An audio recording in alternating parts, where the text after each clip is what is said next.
Oh, yeah, for sure.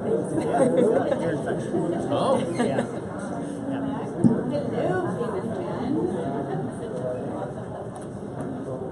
So hey, hi, we made a promise, we're going to keep it. We're still up here as part of the Twin Cities premiere tonight of Twin Cities here at the 2017 Twin Cities Film Fest. I'm your host tonight, Doug Sidney, and we're joined by our two cast members who they put together work in two feature films telling a trailed together story. Bethany for Clarence Wethern for Twin Cities. It's so great to have you up here.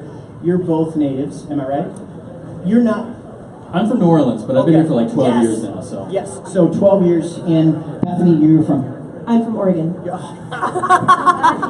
you both live here now. Yes, we both lived here for a really long time. We came to the Twin Cities about the same time. Okay. For the theater scene. Yeah.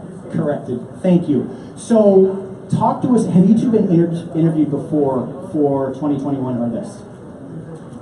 Well, we were interviewed for 2021 here, both of us, Yep. 2 years ago for the Twin Cities Film Fest. Okay. And then yeah. You know what though? I don't actually think that Clarence and I have ever been interviewed together as just two castmates in Dave Ash's films. Usually Dave is here, so haha, now we're here by ourselves. That's my reason for asking, because I wasn't sure. So this is cool.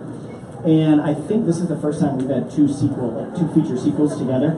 But let's talk about the work that you two did, because you became characters, you revisited them again with Twin Cities, and the two of you were put through the gamut of emotions in a very unique relationship.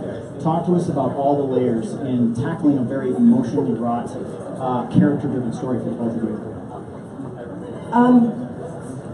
Well, a lot of it was in we had some really good script work before the shooting started, where we could talk about the script and talk about the relationships. Clarence and I also had the benefit of having shot 2021 together, so we really understood the characters and the relationships. And then for me, so much of it was about bouncing off of Clarence. Yeah. Clarence. Likewise, I mean, it helped to have worked together before, not just on 2021, but we've done theater together before. So like there was a shorthand, and there was also a level of trust and being able to open up and let things flow and let things bounce back and forth that I think helps things happen as actors. And I think that, as Bethany said, we had a lot of prep, that we really got to read the script and talk about it and really decide what was going on and make decisions about it. And there's just a lot of meat there. Yes. Talk to us about, did you have an inkling of idea of thinking that this may happen, or were you both kind of surprised when David came back at you and said, hey, I have more in this story to tell, will you do it? No, because he had been saying for a while that he wanted to keep digging. Certainly, I was surprised when I read the script and saw just how first of all how amazing the script was, and then how much he was trusting us with, both of us. Yes. When we made the first movie, there weren't plans that I knew of. And they're not necessarily a strict first movie, second movie, two-parter kind of thing. They're both kind of standalone. It just is the same characters. But there definitely was, by the time we finished shooting 2021, kind of a, hey, I think I have some other ideas, and I think I might want to do that might have something to do with some of the same characters. And so we kind of knew something might have been possible. Even still then, were there a few surprises in the story that you thought, oh wow, he took us here? Yeah, well, I didn't realize that it was going to be such formally different, metatextually different sort of thing. And I don't want to say much more about that because it'll kind of give stuff away. But one of the things about this movie, the first movie was a very straightforward narrative, and this one really has some moments that sort of disorient you and make you have to recontextualize what you're watching. That I did not expect, and then I was very pleased by when I read the script the first time. I was like, oh, this is cool. Great. So more meat to work with. Bethany, a question for you. So was your character written in script as a mother-to-be? Or was that part of your what you were going through as Bethany in the story? So Dave had been sending me emails for a little while about meeting over this script. And finally, I got back to him and I was like, I'm so sorry it's taking me so long. I have morning sickness, I'm pregnant, you probably don't want me to do this movie.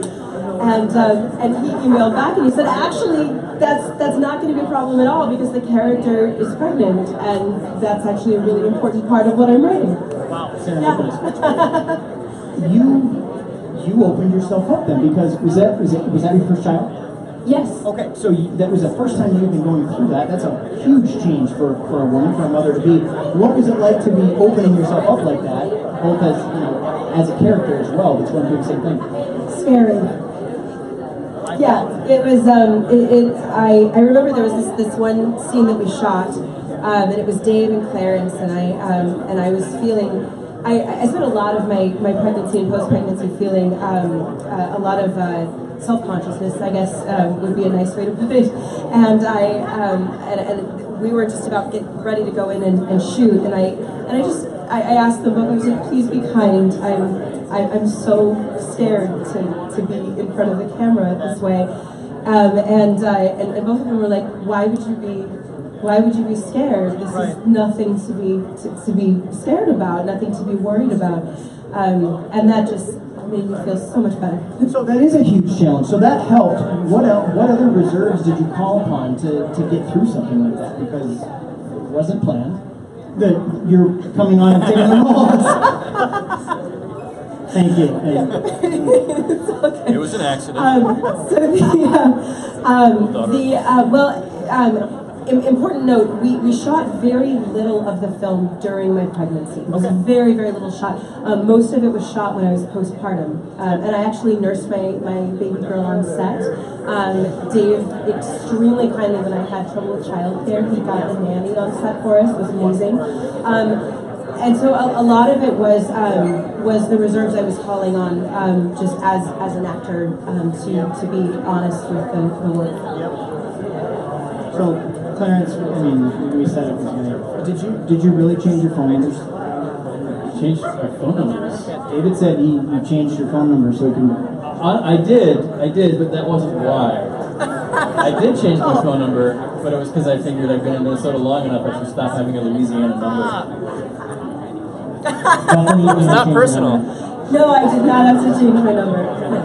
So that you're both Minneapolis actors, talk to us about what we're currently working on right now, anything that we have coming up that you'd like to share about, or anything that's really cool to you, inspiring you in your work. Well, I finished a master's degree in writing, creative writing. Thank you. Shortly before the birth of my second child, so that was about a year ago that I finished that. And so I've been pursuing writing and being a mom, and I'm looking forward to getting back into acting. It's going to be something it's getting closer, that re-entry. Yeah, Clarence, sir. I also just had a child that is taking up everything at the moment. It's all about the baby. I have a 1-year-old daughter named Beatrice. That's fantastic.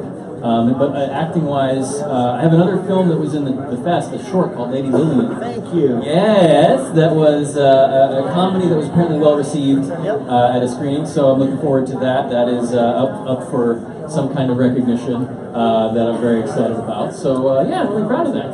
Written and directed, I think, with a female filmmaking team, right? Absolutely, yeah.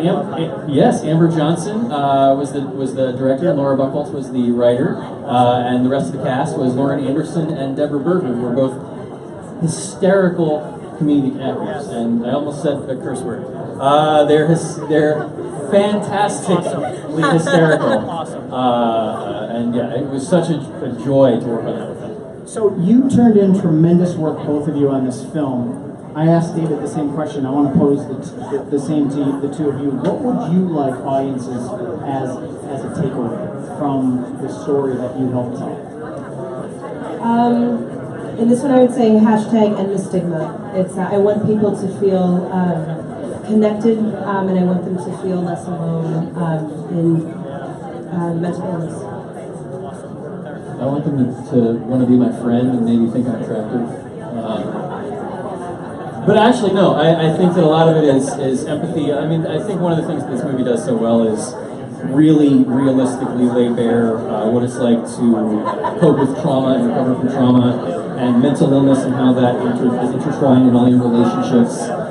And I think, like Bethany said, it's just about just putting it out there and ending the stigma and talking about it and treating it realistically and empathetically. Thank you for that great share. Very well said. Clarence, Wethern, and Bethany Ford for Twin Cities, the second part of the first part, which is 2021 here at the 2017 Twin Cities Film Festa. So great to have you here tonight. We're going to be back one more time for another feature film. Thank you for joining us on our Mevo live stream. Thanks you too as well. Thank you. Okay, picture.